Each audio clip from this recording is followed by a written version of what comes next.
And we're back. Welcome to the couch. Welcome to the couch. We're not playing right now. We're just, when you were at school last year, you were doing masks with all your friends, and then the kids, Sean and Zoe, were doing masks, and I was doing stuff. And for summer, we thought we were gonna merge the mask game and bring you in and stuff like that. We even had a cliffhanger pointed at that, and then it didn't end up happening that way. Because trees. Yeah, because trees overgrew Halcyon. Yeah, trees overgrew our whole world, and then we sailed upon them. So we ended up doing Wildsea. That's what we ended up doing. I think more importantly, what we ended up doing was actually finishing an arc within time that we actually intended to finish an arc. Crazy thing. Never happens.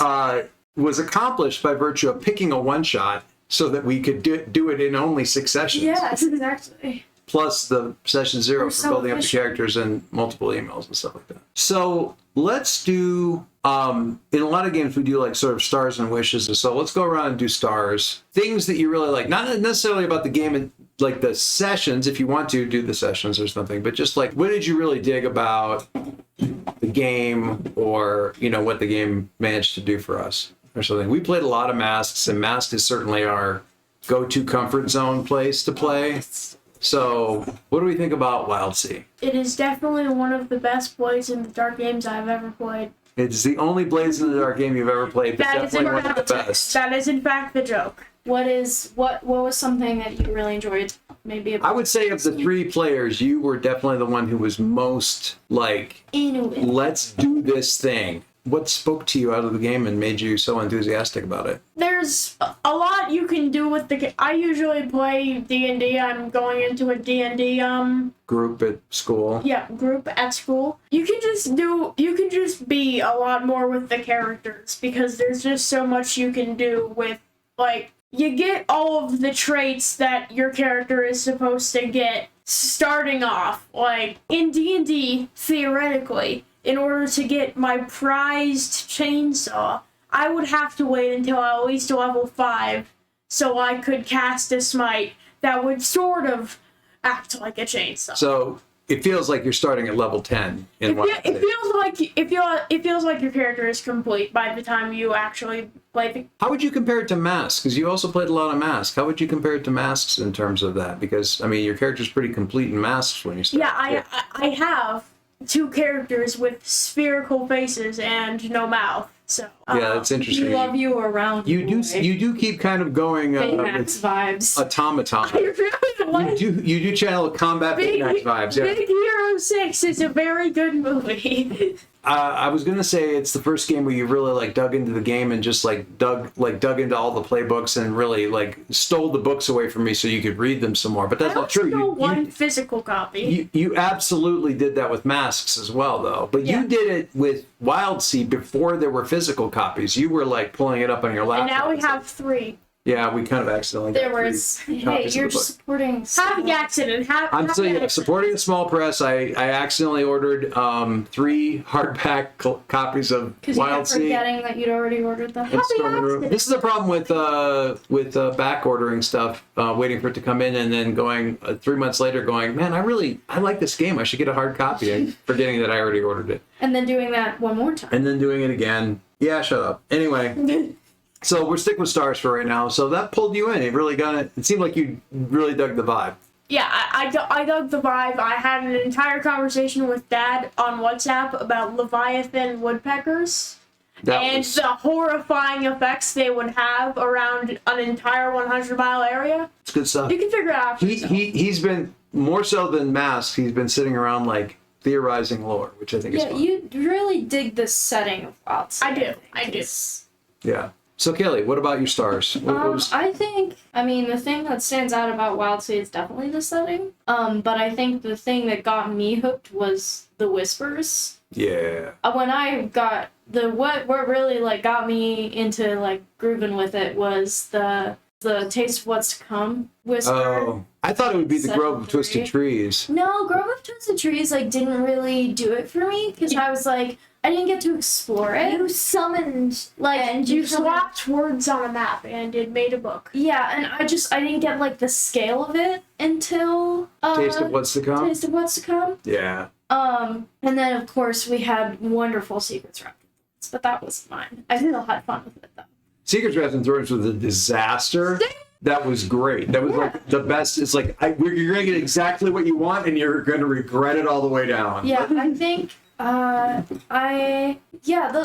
those two things are the things about like this particular game system that sticks out to me. Whispers do seem like the killer app. Yeah, it's kind of like it's a very, I like it. I think it's like a cool, like you can just pick them up whenever, and they have like really interesting story aspects. Yeah. And I particularly I almost wish that each level kind of had like a negative effect with it as well to make them less enticing almost.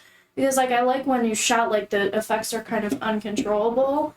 But I feel like there's no reason to like not use them. And I enjoy kind of the give and take of like, do this thing, it's definitely going to do something good for you, but it might also do something bad for you. I think that I've listened to a couple of podcasts where the creators talked about this. Like, he didn't want Whispers, and I didn't either, to end up like elixirs in a digital RPG where you're saving them for the big boss fight, and then at the end you never remember to use them. So you finish the big boss fight at the end of the game, and you still have like all 18 elixirs that can be collected in the game are still in your inventory because you never use them. So I tried to give you Whispers a lot, so that you would use Whispers a lot. They're not to be saved. Honestly, they do not want to be saved. I'm gonna come back to that when it's my turn to talk about, but remind me the thing about Whispers not wanting to be saved. We'll get back to that in just a second. So I think that's very smart. I wasn't a huge fan of the race selection, but I did really like the classes that were available. Like the posts? Yeah, like the Horizoneer, like that kind of thing. Like I thought that those were all really cool, and that was like a thing that I had trouble picking because I was like, so many of these could be really neat. Yeah. So great posts. And I liked the origins. I thought they were really interesting. I see what you see about the races. They have more races that they add, like Storm and Root adds like Mantis. Races and origins. I found it difficult to combine that, but I did like the posts. So what's interesting about that is that's actually part of the quick start. Like if you just make characters, you don't have to do Bloodline, Origin, even posts. You can just pick a pool of skill points, put them wherever you want, pick whatever aspects you want, pick whatever, Whispers you want or things. You can do it that way, but I figured for a quick start and also trying to get a sense of what the world was like, being able to see that stuff told you the game told you what the world was about. And I'm sure, and for me, it wasn't like those things were bad choices. It was just like a lot of the Bloodlines and a lot of the Origins did not speak to me. Yeah, you didn't have any that you looked at. It was really hard to pick something. So you ended up with Arden. Well, and you ended up with what I think is like I don't know. I don't know if you can really call it the default, but it seems like a very default Bloodline and Origin, which is felt very safe. I am a human and I wander the seas. Yeah. I'm from a group of people who wander the seas, and since the entire setting is most of the places where people live are not permanent, it feels like almost the human default. I felt try to give my characters some more personality, but it definitely felt very we say basic, pretty basic. Yeah, I didn't feel like I could do anything, not that I couldn't do anything interesting, but I wasn't really interested in the options that were there to make the character interesting. Mm-hmm. I think I probably would have done better with that kind of stuff if we did like a longer run of it. Yeah. Definitely. Like I feel we're getting into Wishes territory, so I want to do a longer run of it, by the way. Let's pause that because we stepped over everything that Zoe was trying to say. So you like the setting, what else? So I like how diverse the characters are. Like not like characters like finished build characters, but like the backgrounds, bloodlines. Like in say D&D, you'd find halfling, elf, dwarf, human. They're very familiar. Mm-hmm. And then you have moth, mushroom, spider boy. Literally dead.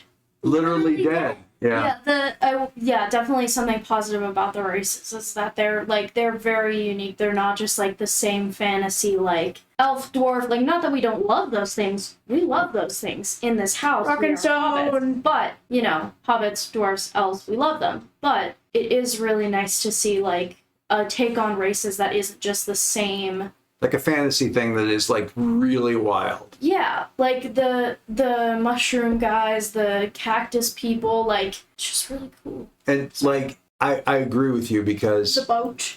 in a lot of fantasy settings, like having a sentient cactus person is like the wildest thing that anybody can think of. And here they're just the cook. It's a Tuesday. Like it's just a Tuesday. Like it's not they're just one of the other things, and that makes the world.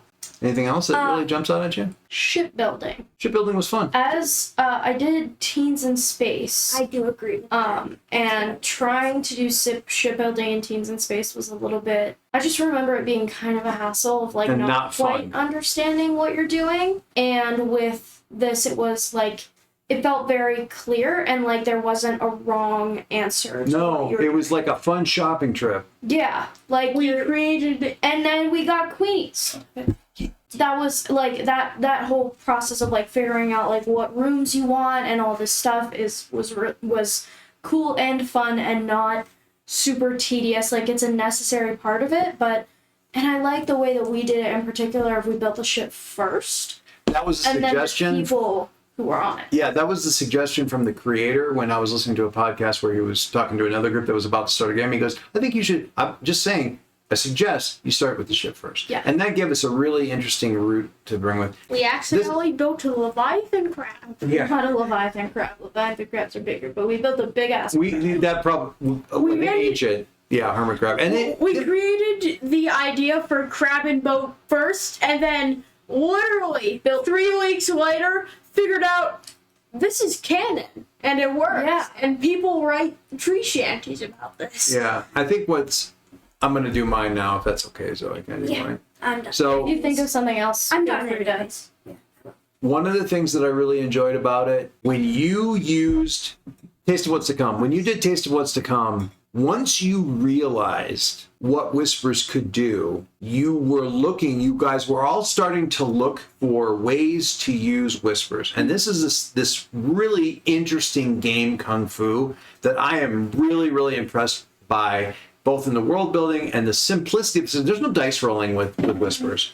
But when you realize what Whispers can do, you then try to find time to use try to find a way to use the Whispers.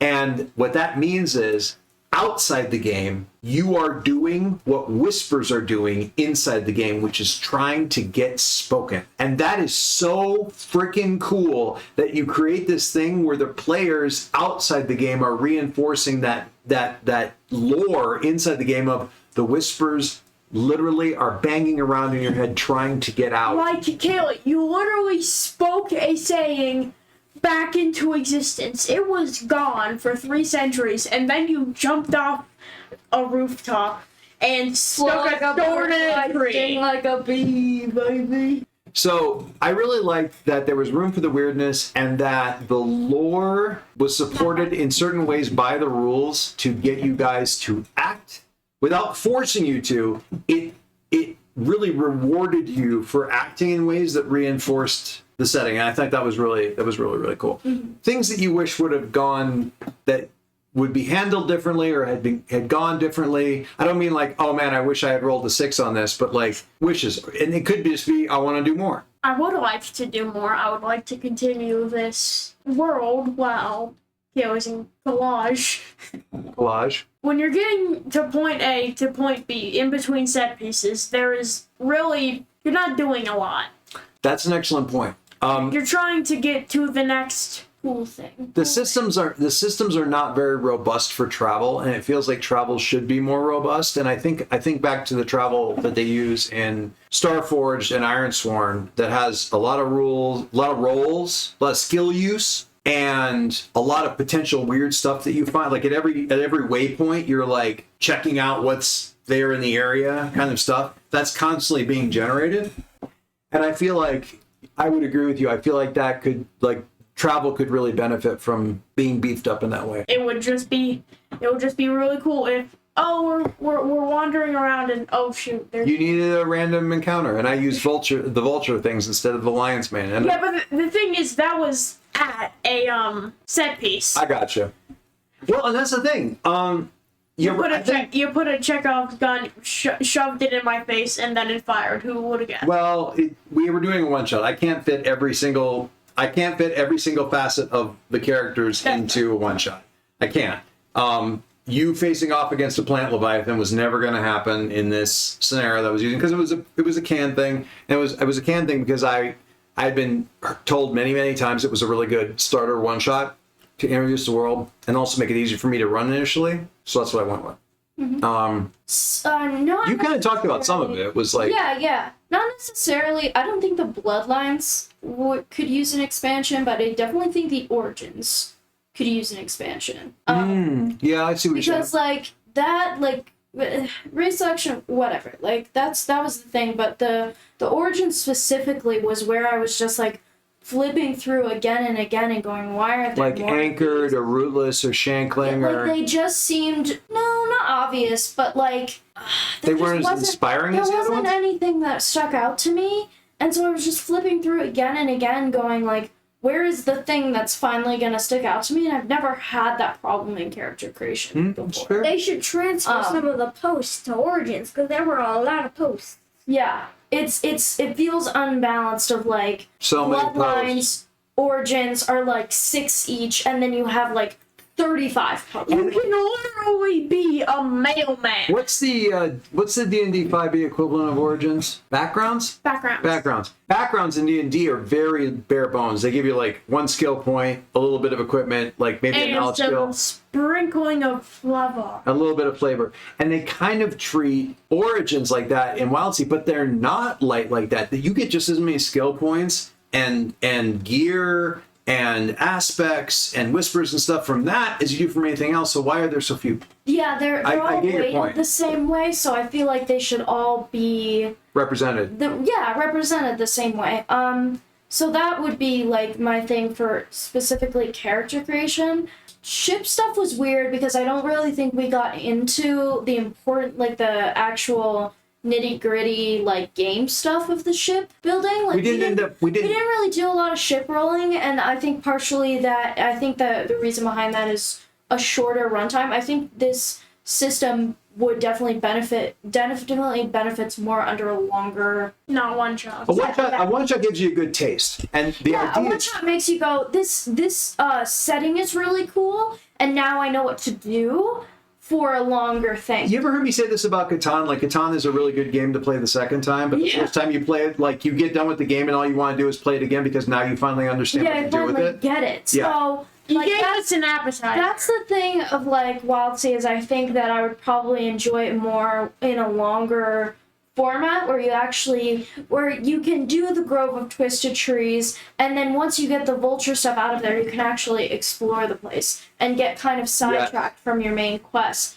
and go like Make it an open world kind of thing. yeah, a little bit more freeform because I did, first of all, going back to school really snuck up on me. Really didn't realize how little time I had. I was like frustrated at the beginning because I was like, why are we chugging through this? And it's because it's one shot, because we're chugging through it. But I think that this benefits a lot more from like a more open. I don't need to tell you that if I had started this thing off, we would have been running it and playing it differently. Well, I was like I wanted to get to the to the Hanging Mansion, right? Hanging Manor. I wanted to get to the Hanging Manor. There's a lot of stuff there. It was the whole point. If we hadn't gotten there, it wouldn't have felt like we actually finished. Yeah. Right? But if I'm running it, we're hanging out in Grove of Twisted Trees for a session or two. Yeah. We're chilling. We're delving into that secret weird place because I love Grove of Twisted Trees. I think it was at least as interesting as the Hanging Manor in a different way. And I would have loved to have delved into that. And we certainly can. And you built it brick by brick by yourself with your map. Call me Rome. Call me not Rome, because I was actually built in it. Call me not Rome, actually. Did it feel like the system started to make more sense by the end? Yes, definitely. Did it feel like we had tuned danger and threat levels better by the end? Yes. that was also a thing that was a little bit, Early on, yeah. felt too easy. I think building dice pools is cool as well, Mhm. but I also think that it's really like especially picking the 3 like tides, whatever. Edges, whatever. yeah. Edges. Edges are primary for me. Edges are primarily color because you're always the way many other Blades in the Dark games work is you start with 1 dice no matter what. They just decided to say, okay, there's 9 different ways you can get that 1 dice, 9 different names for that 1 dice that you can get. You get to have 3 of them. So which 3 are most appropriate to carry? And in this moment, what's the flavor on the thing that you're doing? And but you're always going to have that 1 dice. Mm-hmm. Period. And that's really what it's doing, is kind of standing in for that. And then you go to the skills. Adding dice for languages. Not a fan. Like, is there really... I'm going to get back to that. Yeah. And when I get to my wishes, it was a canned adventure.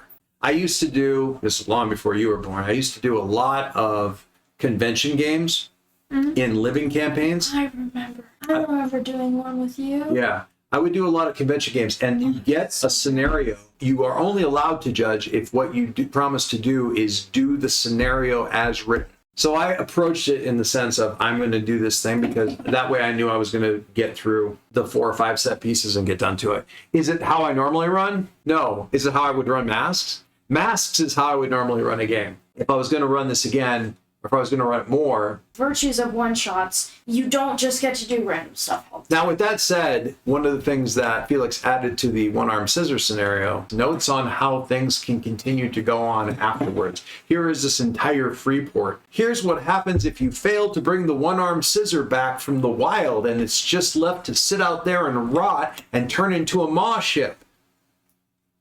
We may or may not have done exactly that. Yeah. Here's what happens if the Librico Ray survives.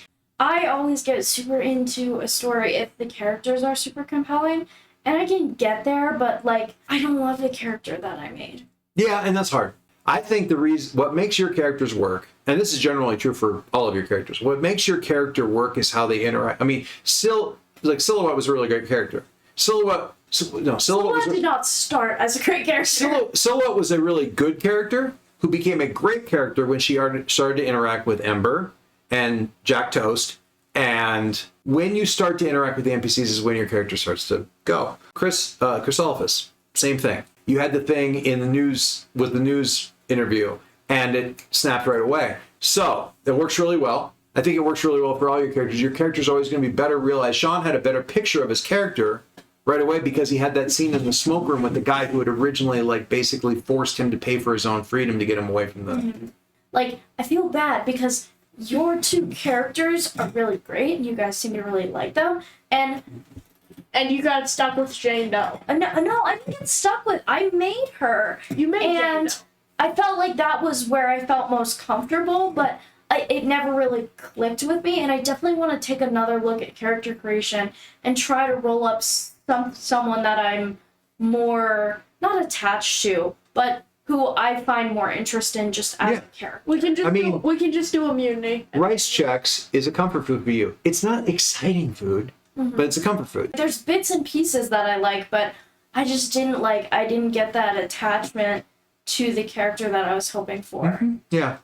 One of the things, so the thing is, you didn't get that initially. That's not really a complaint about the system. But I think we could have gotten there with more interaction with the NPCs. My wishes thing, and this is a danger with a lot of games where there's a lot of travel. Fellowship is a Powered by the Apocalypse game that you play a Fellowship, traveling. And the problem with that game that I found is it's really hard to get connections with the world around you because you're constantly leaving. You come to a group, a settlement, you meet a bunch of people, and then you leave. And it keeps happening. And that's the way this thing is set up. We came to the settlement, we talked to a couple of people, it was one session, and we never interact with any other people, and I kind of kept forgetting about Carshaw, that's on me, but... You remembered his name! I did. First try. There's a little bit of conscious works that needs to happen where you've got NPCs that you're running into constantly. Now, it's potentially there in the undercrew, where you have NPCs coming with you, but if we don't do that initially, and what I've heard from other people who do these games, who do Wildsea, is the undercrew that you start with, you're never as attached to as the undercrew that you recruit as you go. because you have interactions with them before and then you bring them in and you can continue those, whereas the undercrew are just kind of there. You know what this storyline feels like? It feels like the thing that you send to the TV company and you go, hey, this is the kind of flavor of the show that I want to make. The pilot. The pilot of the pilot, like the pre-pilot. The first pilot that nobody ever sees. Yeah. And it's not canon, but then you get the same thing that's like the some of the same characters is there, but some of them are gone. But also, yeah, and there's a new one. There's a new one, and also the colors of everyone's shirt has changed. Half of the characters are gay now. Yeah, I mean, it's for representation. Kaylee's writing it, so all the characters are gay now. All the characters are gay now. Hey, listen. Brunettes with eyeliner. But yeah, no, I get what you're saying about that. It's true. But I think, I feel like I definitely could see us doing this again with, an undercrew that we're interacting with and, having a good time with and kind of getting we blew our undercrew on, and this has always been a problem with, pets and stuff in games, unless the players are super, this is a game that requires that everybody who's at the table is reminding us of the stuff that's on the sheets, right? Yeah. So I'm not going to remember the bounding, leaping fox dolphins. Oh, totally forgot. I'm not going to remember. I'm not going to remember the spring foxes coming along the side of the boat unless somebody asks me, are the spring foxes reacting to any nearby danger or anything? Constantly bringing that back in, right? Yeah. And you got to have people invested in that kind of stuff. My other wish was I wish I had gotten better at the system faster. Session 2 and 3, I think I spent so much time trying to get the rules right that I wasn't running the game the way I would normally run the game. Again, virtue of one-shots. Well, virtual one-shots, but also I could run this scenario better now. Yeah. Because I know the rules better now. I spent so much time just trying to get the goddamn rules right and worrying that I wasn't when it really shouldn't have mattered because I do know enough. We're not going to know. Well, and I know the system well enough to go, okay, I can make a ruling now and just move on. I was worried about it inappropriately. And as a result, I didn't create good world stuff in session 2 and session 3, I don't think. And that's my wish. Mm-hmm. Languages. Oh, languages. So this also goes back to the NPC thing because languages don't sing unless you're interacting with a bunch of NPCs. Yeah. Because you get to benefit from the fact that if you can walk up to somebody and speak to them in their own language, they're going to like you more right out of the gate. Yeah. Cultural identification, yes. And also cultural knowledge. You shouldn't think of them as language skills as much as you think of them as social, almost social studies skills, because it's not just the language. The better you understand the language, the better you understand that culture, the more knowledge you have about that culture. Rockaspit tells you lore about Leviathans. Yeah. And that's why I had you use the language in a couple of weird places as knowledge skills. Mm-hmm. Because that's what they are. That's where your ability to know things about the world is contained. And it didn't come up as much because we weren't interacting with people as much. And that's, again, when you got a whole second section of skills and we set up a scenario where you're not using them, it feels like a big chunk of your character sheet's not being used very well. And I think definitely, honestly, some of this goes up to a 1. Good on you for making us sit down and do this because I had literally zero desire to do this game again. I was just feeling like I was not getting it. And sitting down, I can go I genuinely want to reroll this character in kind of the same vibe, but now that I have a better understanding and re-roll it and do something in a longer form, a longer story. Exactly. But I am curious to go back through character creation and see if I can't, now I want to do better. She has a bunch of points in Cook and didn't get to use them. She had 10 then didn't come up until we were doing narration at the end that she didn't have to roll it. Everybody has points, a lot of points, in at least one skill that never got rolled. And that is an aspect of, say it with me, a one-shot. Dang you, Lucky Spa. But you know what? If we look at the thing and say, this was an interesting taste, and I can look at the rest of the restaurant and go, man, I definitely want to come back here and get the full thing and not just the order through the window at lunchtime, where I get the little sandwich in the little cardboard bowl and I have to walk away, but I smell everything else in there and go, I want to sit down for dinner. If I could change one thing about the system, it would be either make the bloodlines and origins less weighted as the roles, or give me more. And preferably it would be give me more. So, well, mostly because that gives you more lore. Keep in mind that the non-quick start version of character generation doesn't use bloodlines, doesn't use origins, doesn't even use posts. You just pick whatever skills, you just look at all the list of skills and aspects and stuff and pick what you want. You just pick 6 aspects. And you can make whatever weird, fucked up little dude you want to make. Successful one-shot, I would say. Successful one-shot. Successful one-shot because the purpose of one-shot is just to, yes, exactly. You have given me appetizers, now give me the meal. So, Kaylee and I, we'll talk more. Should I send a copy of the rules with you? Oh. I have a spare. That's funny. As I've been able to play games with my kids since each one of my kids was about 5. So I was just really bad at it until I was so was Zoe. So was I. And so was Kaylee. And it was little one-on-ones where we were doing like Fate Accelerated and stuff like that and doing little things. And it was fine. It was fun. As you guys get, I don't want to say older, but as you get more experienced at doing this, you all have gotten better at this, and every single time we do this, more and more of the games are you. Yeah, I just Stop, I'll cry. And I am fucking here for it because you guys bring some cool ass shit to these games, and I just want to say thank you. It was a really good summer for doing this game. Oh yeah. I think it would be so cool to run it with like a different group of people with me, and I could just like do the same character but have it be one of my other lives. She's a smart That's really cool. You are a smart. So if you do it with your friends from school, you could still play a moth, but it would be like a different generation, a different pupation You're of a your hacker. moth. No. Filling me. That's a really cool idea. So, thank you What a guys. game! Honestly, now I'm kind of glad that I didn't understand why you wanted to do this at the beginning, but now I'm sitting here and I'm going, hey, maybe I do want to play this game again. Also, if by some chance the creator of this game is watching this video, Probably never happened, but look me dead in the eyes. Make more origins! And with that,